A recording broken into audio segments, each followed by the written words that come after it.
This is the Infatuasian podcast, a show where we illuminate and elevate Asian culture and creators.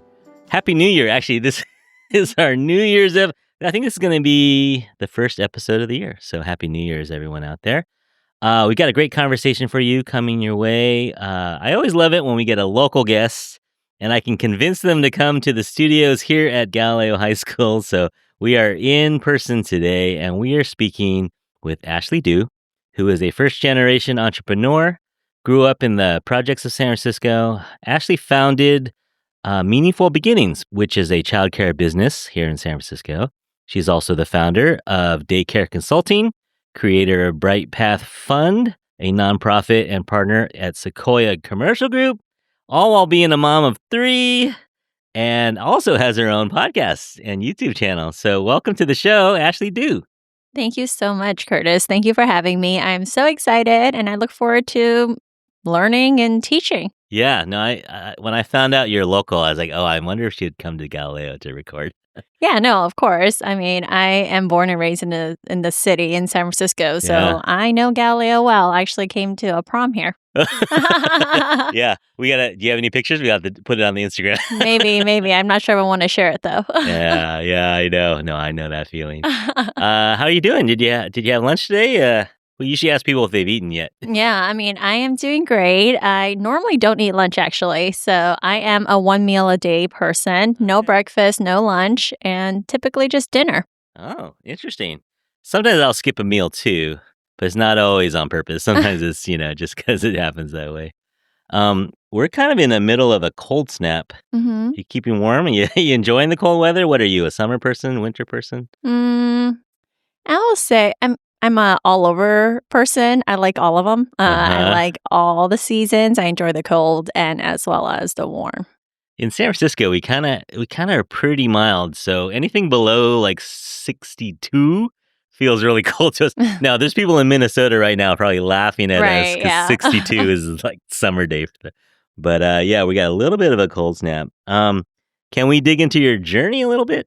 Sure. Where do you want me to start? Well, yeah, see, that's the thing is that's how I think we followed each other on Instagram and you posted a reel and you're quite transparent and vulnerable in sharing things. So I hope it's okay we talk about some of these things. And I was just thinking about it this morning is like, and I'm pretty sure you feel this way, like some of the things that you went through and decisions that you made at the time might not have been what some people would say would be the right thing to do. But would you trade any of that? Like, No, actually. I mean, I believe that everything in life happens for a reason. Yeah. And although I did go through a bunch of hardships, ups, downs, things that people probably, like you mentioned, would say that it was not the brightest decision, I definitely don't regret it because it's made me who I am today. Yeah, no, I was just thinking, you definitely wouldn't have a childcare business, right? Yeah, no, for sure not. Yeah. Yeah. Okay, well, let's get into this. So, San Francisco born? Yes, San Francisco, born and raised. I am first generation American. My parents came from Vietnam. We're Chinese, though, but we lived in Vietnam, and they're immigrants. So I'm first generation American coming here. I guess I'm just going to dive into my story. Let's do it, yeah. But coming here, my mom, there's 5 of us. So in total, there were 7 of us. There's 5 kids and 2 of them, right? So it was the 7 of us in a really tiny apartment with 1 bathroom. You can imagine how that was. Yeah. And Is this Chinatown or? No, this is actually in the Fillmore district of San Francisco. Yeah. And we had nothing, really poor, grew up off of government subsidies. And early on when I was young, my dad, he fell into drug addiction and so substance abuse, and he was all over the place, in and out of the jails, lots of abuse early on. It was just a lot of violence early on in childhood.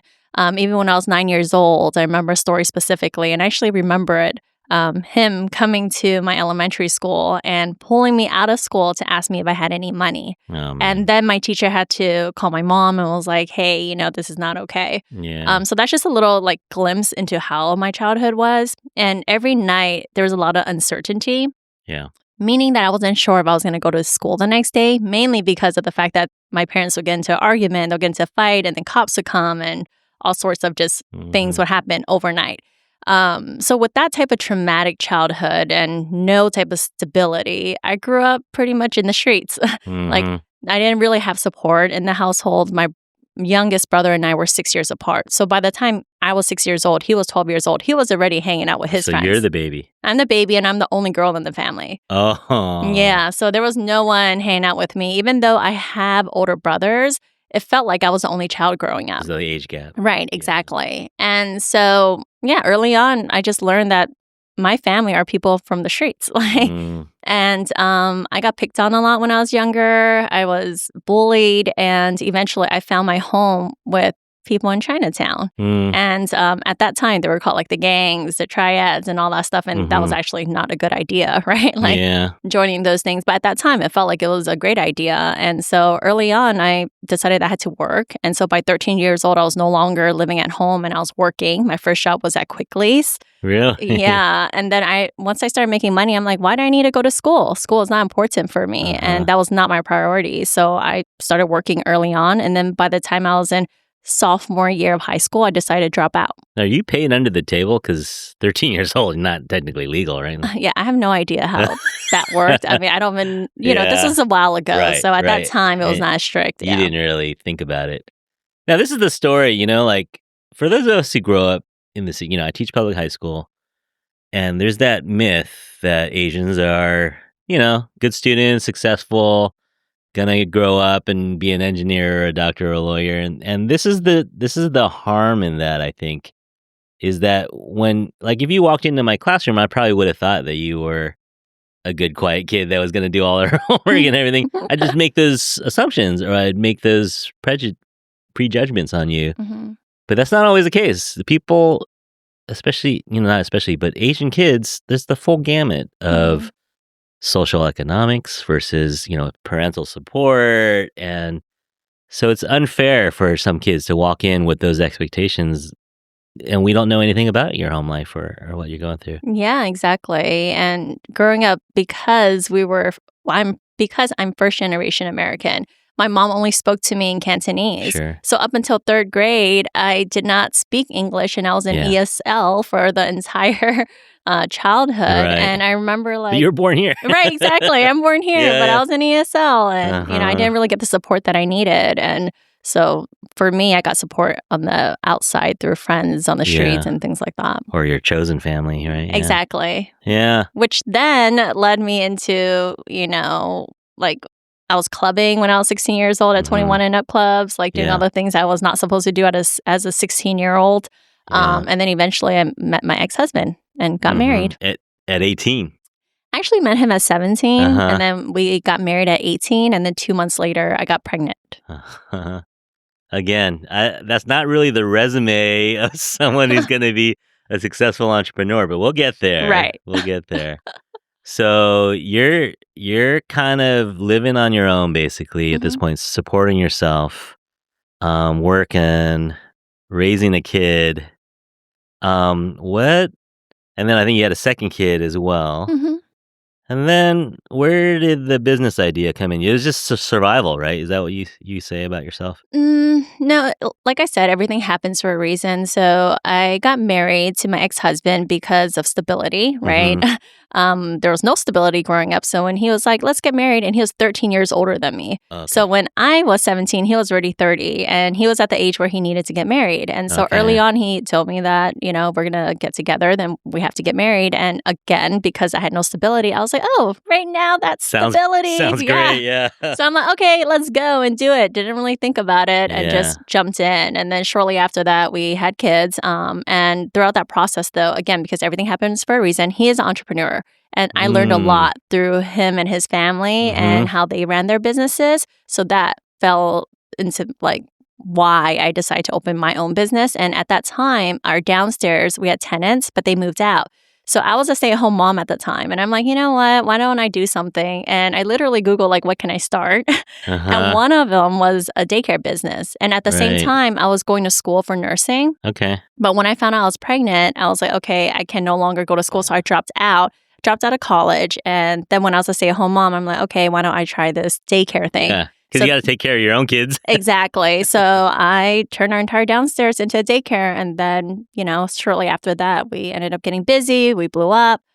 But I don't know how far you want me to share because there's a lot after that. Well, I guess I'm just curious, just like I was gonna ask you how you learned how to do it, but it was kind of learn as you go, as well as you had some entrepreneurs in your life at the time. And so you learned all the codes and all the things that you have to do a daycare. Well, no, they were in a totally different business. Okay. But just watching the way that they conducted business, I realized that I don't want to do it like that. And I knew that I did not want to be a small mom and pop. I wanted to be corporate. Okay. So I did have that mindset. Yeah. So when I opened my in-home daycare, although it was a very small business, I ran it very corporate at that time. Like I had contracts in place, handbooks in place. And all I did was Google everything. This is self-taught. Yeah, I just found it online and I'll change some wording and whatever and did a bunch of stuff and everything was online. And I literally Googled how do I start an in-home daycare and I found out all the steps and I just kept calling around and found my answers and I didn't take no for an answer. That's great. So daycare business called Meaningful Beginnings. Yes. And I'm putting the pieces together in my head. It sounds like your childhood was not ideal for you, at least. And so you wanted to create something that was a little more ideal for young kids and parents and families? So I started Meaningful Beginnings as a way to pay the bills in the beginning. Right. It was not so much because I had this idea of building this huge business or anything close to that. But as I dived into early childhood education and understood why the first 5 years are the most important part of everyone's life, then I realized this is a big game changer. This is where I really need to focus. And I thought about my own childhood and I reflected on why I'm doing the things I do now, the decisions that I've made, how that has made me become who I am. And along that journey, I also hired employees. So I had a lot of employees that also were of similar backgrounds where they also did not have many goals or dreams, didn't know what they were doing. Was that on purpose? You kind of sought these people out or whenever this resume came across your desk, you're like, okay, I can work with this person? I think it just kind of happened. It was a bit of both, you know? And I think subconsciously, I just connected to them without even realizing it. Yeah. And when I started seeing that I was giving these people an opportunity and to also take care of their family, that was the main game changer. That's powerful. That was when I was like, oh, wow, I'm actually creating something to help not just myself, but like the community and the people. And also like now those employees that I started with in the downstairs of my home, they're still with me today. Wow. So it's been 13 years. Yeah. And they grew, not just like in the business, but they grew mentally too. And so now what I'm doing is not just because of early child education. It's really for my team. Yeah. So that's kind of cool. You're taking care of little kids, but you're also taking care of your employees, right? Like they're family too now that you've grown with you for 13 years. That's a long time. Yeah. And now the team's grown. We have over 35 employees locally and we have 7 overseas in the Philippines. They're the ones who do all of our admin stuff. And then now we have another location opening, and that's going to consist of another 20. And so we're building and we're really giving back to community. And I think that's like the biggest part of all this, like my why. It comes down to the team. Like if it's just me, it's not as purposeful, it's not as enjoyable. But watching my team grow, that is what I really enjoy seeing. Yeah. And I'm not talking about growing, again, like it's not about the hierarchy in the company, growing in levels in the company, but it's the mindset. I've seen people change and the way that, even to their bodies, like from not working out ever to all of a sudden working out because of our book club. Which is another thing that I'll talk about. But yeah, I mean, we started reading Atomic Habits and one of my executive directors, she was not really fit. She wasn't working out or anything. But when we started reading Atomic Habits, something clicked in her head. And she's like, okay, you know what? I need to start doing this habit. So she started running. And then now she's super fit. And now not only has she grown physically, but mentally too. I've watched that. So I think that is where my joy comes from. Yeah, that's really cool. And it's just amazing. I think that what drew me to your story was that, like I said, there would have been easily a case for yourself to give yourself excuses, right? Like, oh, I'm this or that because I dropped out of high school, or I'm this or that because I was a teen mom. But what do you think powered you to refuse to give in to those excuses?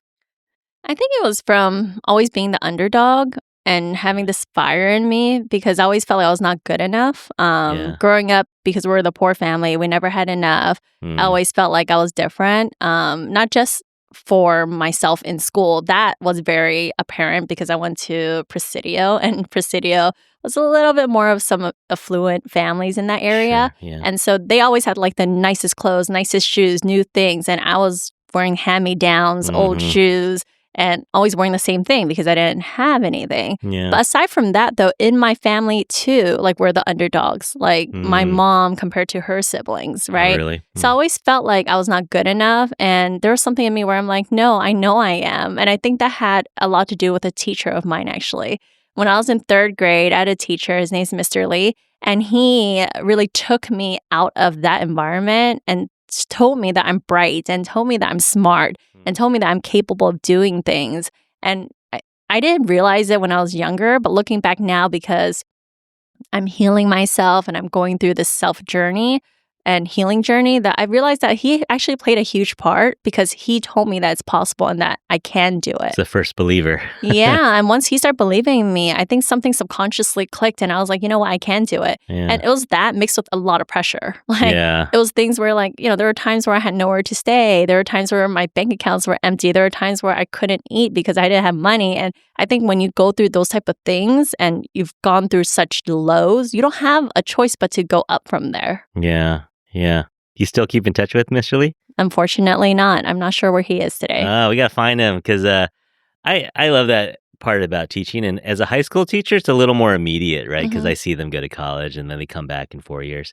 But for an elementary school teacher, that's pretty sweet. So let's try to find him. Maybe. Yeah, you guys, if anyone knows Mr. Lee, he used to work at Golden Gate Elementary School, and he also worked at Marina for a little bit. Okay. But I don't know where he is now. I think we can find him. Yeah. It's a small world.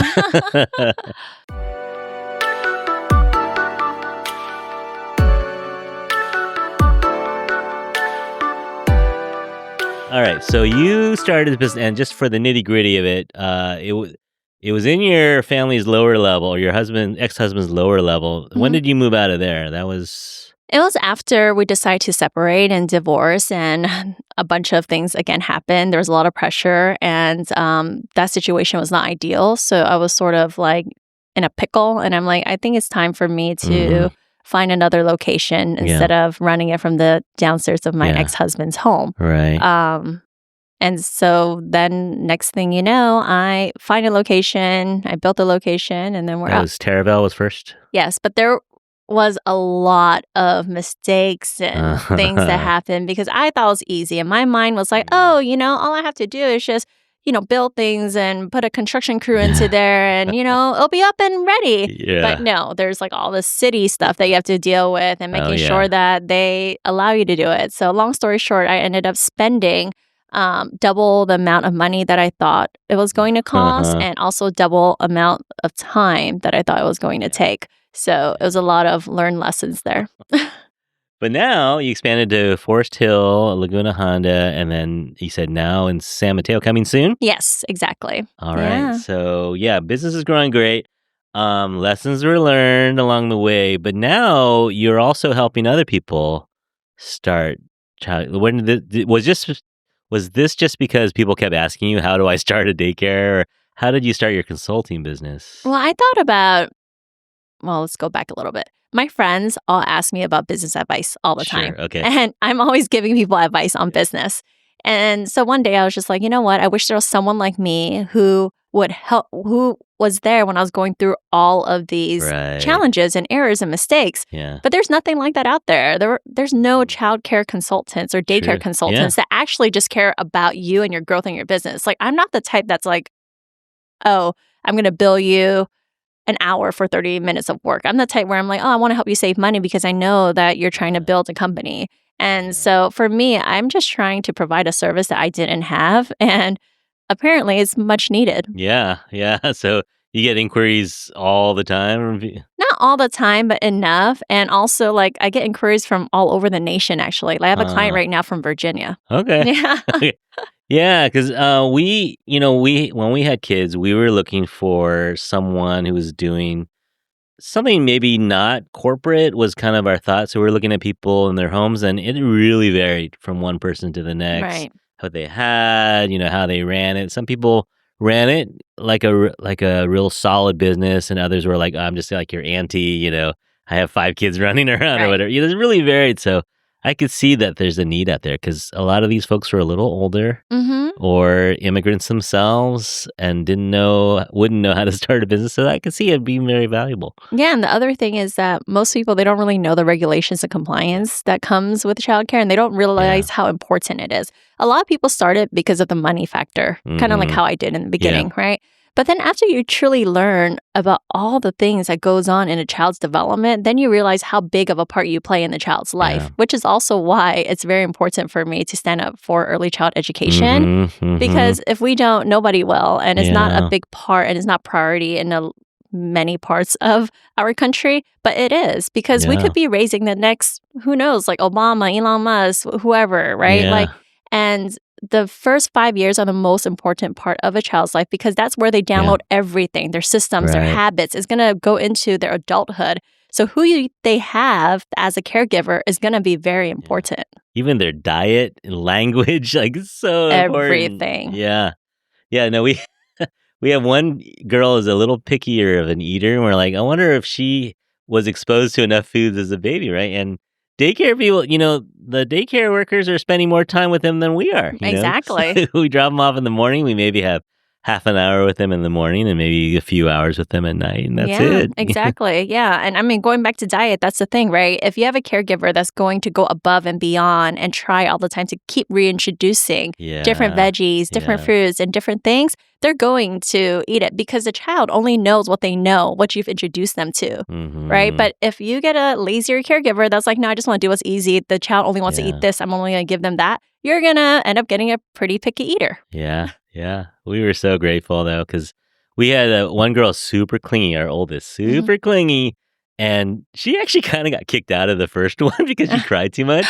And the caregiver was like, I don't have time for this. I got other kids. And then so we took her to this other woman, a Una in the Richmond district, and she said she held her for like 3 days straight. Like she said her arm was tired, but she would just hold her, and then that was the only one who was willing to do that with her. And it worked eventually, and she's fine. She's totally adapted now, but she needed that, for the first couple of days. Yeah, and that's a perfect example of going above and beyond, right? Because they're working with the child's needs, not their own needs. They're putting the child first. Yeah, and like a really big one, a big daycare center probably wouldn't do that, but she's in her house, and she's a mom, so she knew. Exactly, yeah. I mean, and for us, what makes us really different and special is that we have a family environment with a corporate structure. Yeah. So on the back end, we're super organized with all of our policies and handbooks and contracts and so forth. But in the forward-facing part, we're very homey, and we try our best to work with the child. We actually have individualized plans for the children. Yeah, that's cool. Building stuff, like physically, you had to build out your thing. But what do you love so much about building businesses? And I think we kind of already touched upon it, but it's building my team and building the people. But actually, what I've learned is it's the work that I'm actually building on myself. Yeah. I didn't realize this until I went through it myself, and I'm still going through it. But I've learned that you don't grow at the business rate. The business grows at the rate of your growth. Okay. So as fast as I grow, or the faster I grow, and the better that I grow, and the more that I heal myself, that's a direct reflection on the business. And I didn't realize that until I went through a lot of downs and a lot of mistakes again, and got to where I am now, and I'm still growing. And that's when I realized, like, wow, like the self-development, the self-growth, and the way that my mind has matured is actually what I'm enjoying the most, because with that, I'm teaching and inspiring my team and others to do the same. Yeah.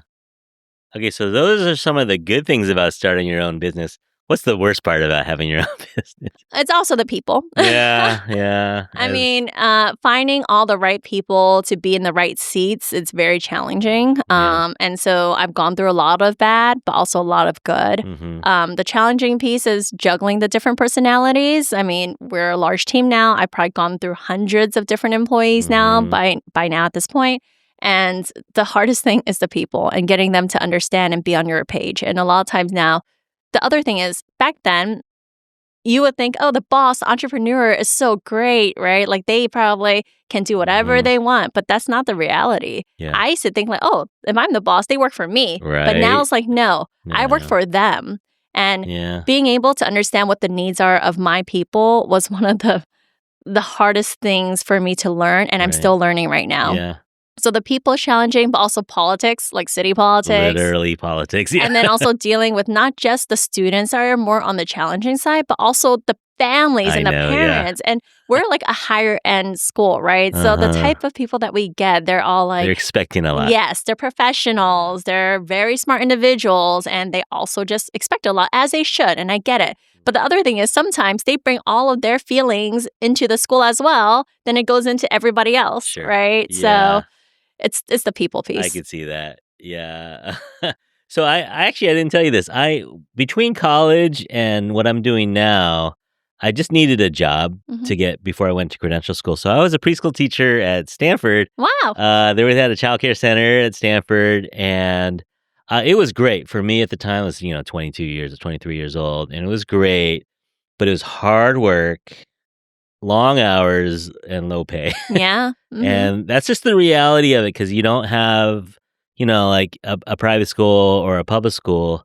We have the backing of government, but a private school, they charge kids, parents, $60,000-$70,000 for their kids. And it's just hard for preschools to pay their workers kind of the same you would get if you worked at elementary school. It's just hard because of the hours. So I can imagine the turnover would be pretty high.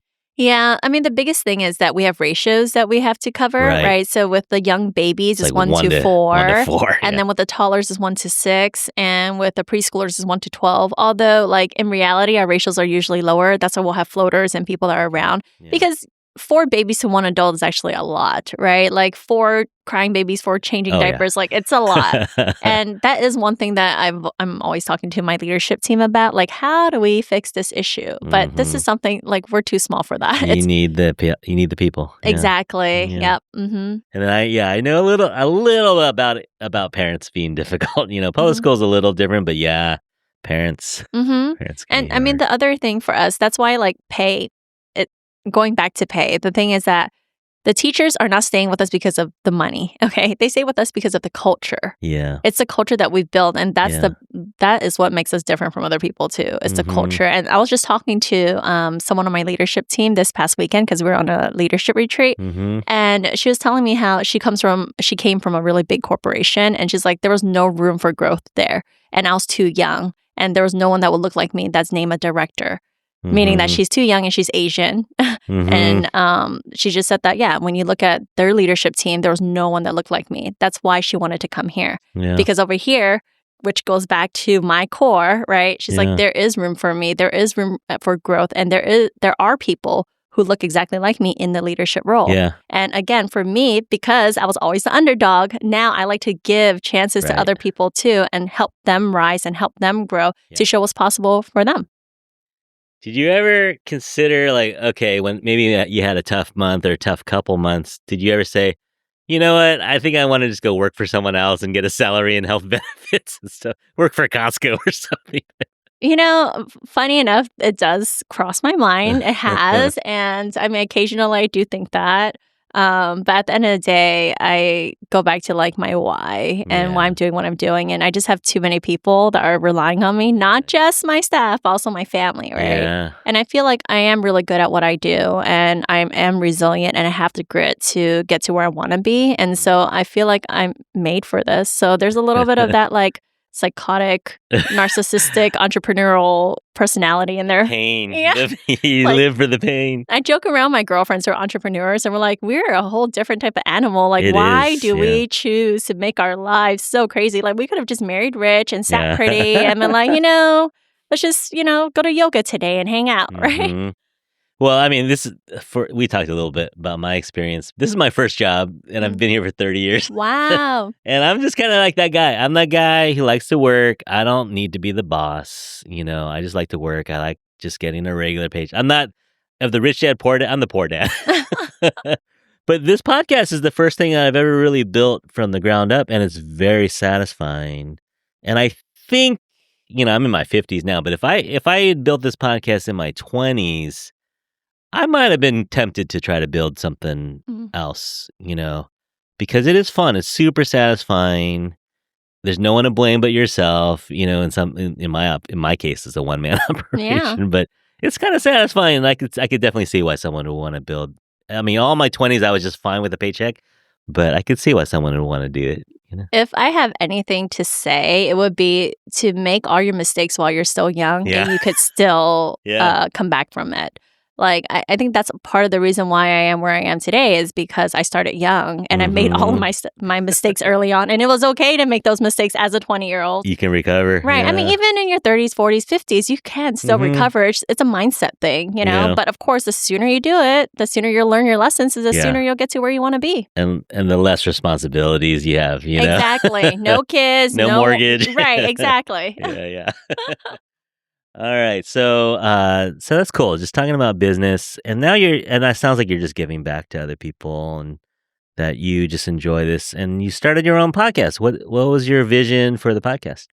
Well, I mean, it started with a personal brand first. I feel like my story, as y'all know now, is a bit interesting and not your typical trajectory of someone in my shoes today. Yeah. And so it started with that. And I was like, okay, I want to share my story with others and people who feel like they might not have a chance or they're feeling like they're not good enough. I wanted them to see what I had to go through and all the challenges that I've been through so they could feel like, oh, you know what? If she's able to do it, I could do it too. So that was my personal brand type of theme. And with that, we're like, you know what? Maybe we should start a podcast because the short form stuff is not in depth enough. So my team and I were like, why don't we do something longer form? So we're able to dive deeper and share more stories. And so that's kind of where that journey started and how we decided to start a podcast. And here I am today. And it's sort of like you. It's just for fun to interview others, for them to share their stories and a little bit about myself during these interviews. Yeah. And I looked at, about if this is December, so you have 5 episodes up to this point. Who are you looking for when you interview people? Typically people like myself. Yeah. First generation Americans who's gone through a bunch of adversity and trials in life, and they're looking to build or grow or just become better. They don't have to necessarily be entrepreneurs. It's just anyone that is looking to level up and grow and be better than yesterday.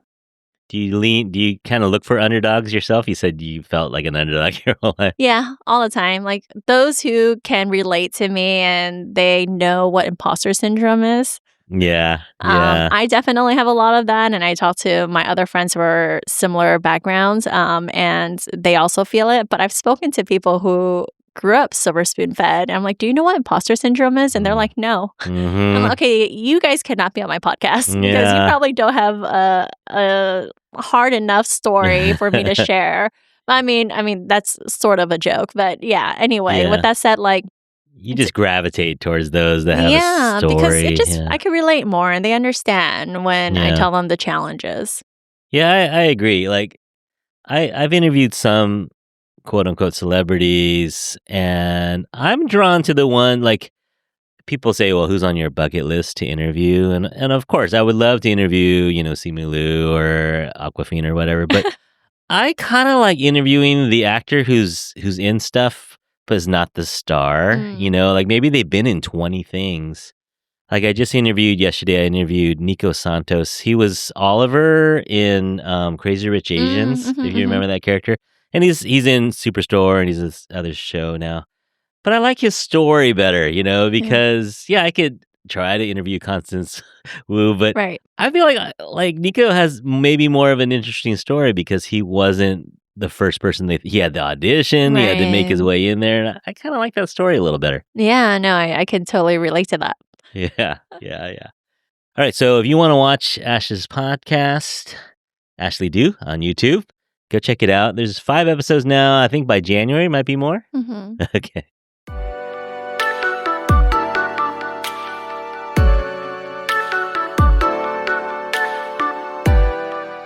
All right, so in your free time, when you're not running your business, when you're not consulting, when you're not doing a podcast, what's happening with you? What are you looking forward to? Since this is technically we're in the future now, it's 2026. What's going to happen? What are you looking forward to in 2026? A lot more self-development and growth. I actually signed myself up for Spartan Race 10K. Also, very into adrenaline type sports. So I like skydiving. I like rock climbing. Okay. Just started picking up pickleball recently. So that's also very exciting. You and everybody else. And of course, like everyone else, I love to travel. Yeah.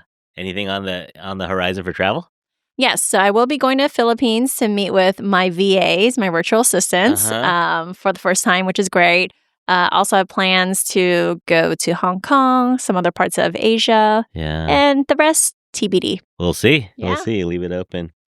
All right. Well, Ashely, you handled our difficult questions. Are you ready for our YA, which stands for Your Asian Opinion? Oh, all right. Sort of like a lightning round. Sure. But you can go as long as you want. I used to call it the lightning round, but then we would just end up talking. So we'll call it a YA. So can I get your Asian opinion? And the theme for today is growth. Okay. All right. So what's harder to raise, a kid or a business? Oh, man, that's a tough one. It is, right? I will say it's definitely kids. It is. Because with children, there's a lot of ties, meaning there's the generational trauma that comes with our past that now could or could not potentially be passed on to our children. Yeah. We also cannot control the way our children grow up and their choices and their decisions, especially after they become teenagers. They feel like they know everything. They have their own wills, yeah. Whereas with the business, I could put things into place and I could put structure, I could put processes in place, and if they're not the right person, we can always fire and then hire someone new. You can't fire your kids. I can't fire my kids, right? They're kind of like stuck with us for life. This is true. And I always jokingly say, like, after they become teenagers, they're just kind of like roommates living rent-free. Basically, yeah. Until they get old enough for us to have real adult conversations. I think that will be interesting. But anytime before then, it's a bit challenging. It's hard because I do have a teenager right now. I agree, yeah. And the thing is, I think in your life too, you kind of epitomize this. There's no rule book. I mean, there's parenting books, of course, right? But not for your kids, right? They're all different. Like, I have 2 daughters, and they are, I wouldn't say polar opposites, but they're very unique. And so whatever worked for the oldest one may or may not work for the younger one. You just don't know. Yeah. And I mean, for me, like the hardest part as a parent right now is growing these businesses, trying to give back to my community, worrying about my team, but also being a mom at the same time and making sure that I don't mess them up because I don't have enough time for them. But then at the same time, as a teenager, I can't really relate to them. I'm always wondering, like, what can I talk to them about now, right? Like, what else can I say? And it is quite challenging. So definitely raising babies much harder. I don't know though. Well, okay, you're sharing your lived experience because I feel like I didn't have kids till I was 39. So I feel the generation gap for sure, right? But then again, I work with teenagers, so I have a little connection with teenagers. But I always thought, well, if I was a super young parent, it might be closer in age. Is not necessarily the gap. I'll let you know in for the record, like Ashely made a face when I said that. I'll let you know in like 5 or 6 years because when my daughter gets a little older and more mature and we're able to have adult conversations, I think that'll be a bit different. Yeah. But for the most part, I do think so because I hear from her, right, and her experiences with her friends and their parents because I had my daughter when I was 19 years old, right? Whereas most of her friends, they were the traditional age at like, late 20s, early 30s or whatever. So I do hear from her that she does appreciate how I'm the cool mom and I'm the young mom and so forth. So, yeah. So my daughter, we went to this kindergarten and then let's see, I was already 45 or whatever and my wife's younger than me, but she was in her 30s. And there was this one parent and they were in their 20s. Of a kindergartner, we were doing the math in our head. We're like, oh gosh, they really they just stood out. Like you're a kid, right? You're so young. I mean, now looking back, and I think back on like, wow, I had them when I was 19, and my daughter's already 14. I'm like, to imagine that in 5 years she's gonna have a baby, like that. That's not possible. So I've definitely grown too fast. Yeah. Okay. Second question is, what's the best advice anyone has ever given you? There's so many, right? Oh gosh, I will have to think about that one. Take your time. We'll edit. Oh, well, the best advice that I've gotten recently actually is that control is an illusion. And that we can only control ourselves and what we can control, and everything else that's out of our control is out of our control. Yeah. Yeah, I have a version of that, we just tell our kids or, even my teenagers in class here, control what you can control. Effort and attitude, Right. those are the only things you can really control in this world. Exactly. Yeah. Yeah. I heard a good one today on another podcast.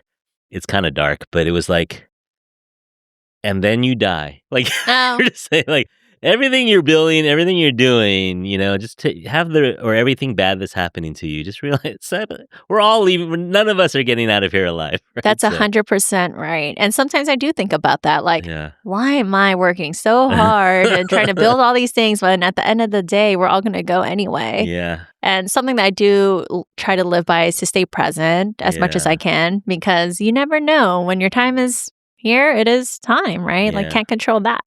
That's what they tell, I've been here for so long. There's like, when are you going to retire? Blah, blah, blah. And I'm like, when it's not fun, when I don't feel like I'm making a difference, I'll just leave. I'll walk away, because there's no sense in sticking something out, for a few extra dollars or whatever. Yeah, exactly. It's like, yeah, okay. That wasn't really advice out there, but maybe it's just a way of thinking. But yeah, I like your advice. Okay. I don't know. Is there anything you would tell to a 14-year-old Ashely too? Oh gosh, I have a daughter that's 14 years old. If you could go back in time. If I could go back in time, I'll tell a 14-year-old that your problems and the things that you're thinking about right now really is not that big. There's a bigger world besides what's going on in just your mind, and that you will get out of whatever dark feelings. If you do have dark feelings, you will get out of it, because there's always light at the end of the tunnel, and you are enough. And just keep going, one foot in front of the other. Yeah. It's so hard too, because I remember back, it's kids always, or teenagers in my class always think it's weird that I remember high school because it's so long ago. Yeah. But I remember those feelings of just like, oh gosh, and you feel like you know everything or everything is so important. But yeah, you're so right. It's like, come on, man. Right. You don't have that much to worry about. I mean, when I think back, when I was 14 years old, I thought I knew everything, right? But no, I really don't know anything. And that's the secret, the sauce that I've learned recently, is to unlearn everything that I've learned. And to not believe everything that you see on social media. Absolutely. Because I want to say like 95% of the stuff is all made up. Curated, and it's just, yes. I mean, obviously, we're only going to show the best parts of our lives. We're not going to show all the like bad stuff, right? Yeah. So most of the things that you see is not real. And don't compare yourself to other people. Just live your own life. And at the end of the day, just realize that everyone is living this life for the first time. And we all don't know what we're doing. Yeah. I'm super glad, because when I was in high school, no pagers or anything. I was super, super disconnected from that stuff. And so we had TV and radio, and then what we saw in our friends, and that's who we compared ourselves to, right? But kids now, they can compare themselves with people all around the world, billionaires, whoever shows up on their feed. They compare themselves with, and it's totally unfair. And there's AI now. Oh yeah, AI chatbots. Not even real. Friends. Yeah, exactly. Yeah, no, be patient with yourself, everyone out there. Yes. You're doing fine. You're doing great. You're doing fine. All right, and then you can think about this one too. But this is our final question, our signature question, where we ask people to choose their infatuasian. Infatuasian is anyone Asian that you admire. Could be living or deceased. So, Ashely, who is your infatuasian? I would say Confucius. Oh, really?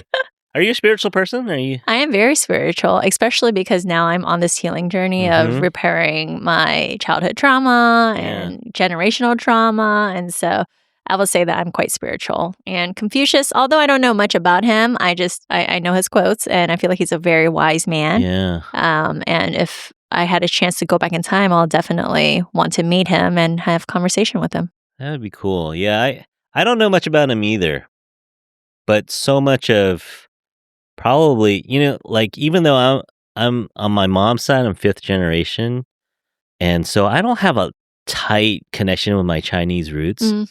But there are things that I do. Like, I saw this in my dad, too. My dad was born in South Dakota, right? But there are some Chinese things that he do. And I didn't realize this until I hung out with people in China or Hong Kong. I realized, man, I'm more Chinese than I thought I was. Give me an example. I don't know. Like, okay, so my dad, well, this might have been because he grew up poor, but, he's just super cheap. Oh. And then when I met other Asians, I was like, I felt at home. Because it's weird because I grew up with a lot of Caucasian friends, or my dad's friend. My dad was a dentist and hung out with a lot of Caucasian friends in St. Francis Woods and stuff.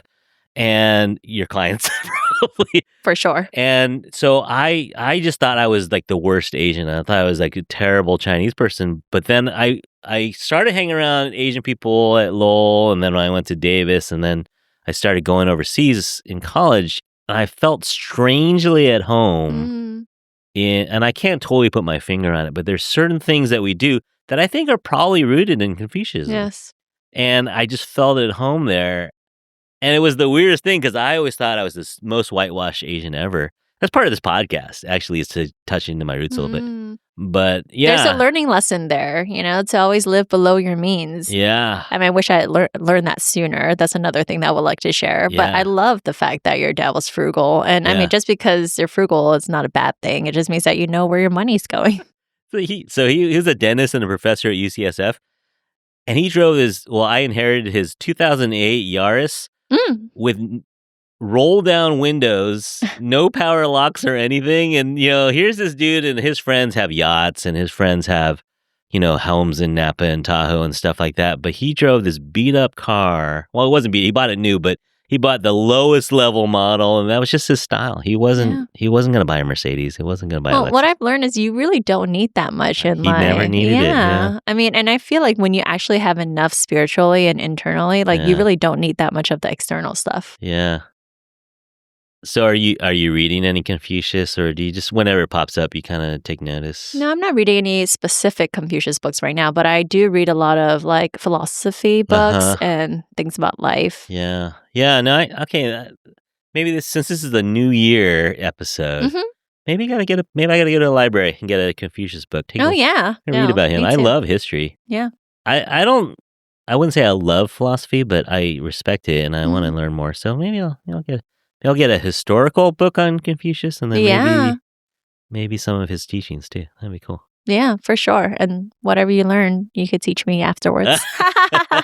Well, I will say you are the first person to pick Confucius. Yeah? Yeah, we've had people pick, Amy Tan or Yang Can Cook or even Bowen Yang, but no Confucius. So you're the first to pick Confucius.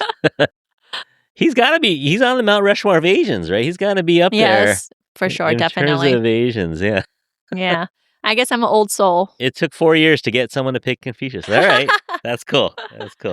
Ashely, this has been super fun.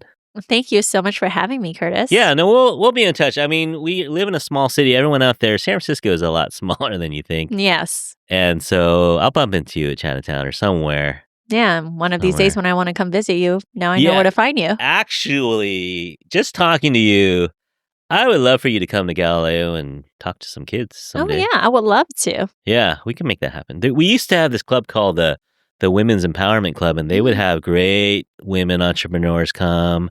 I think we had a police officer come. It was really cool. So I'll see if that club is still around. Oh, yeah, definitely. I would love to be on there. Yes. Keep me on the list. Yeah, no, you're doing great stuff. And I think you have a lot to teach.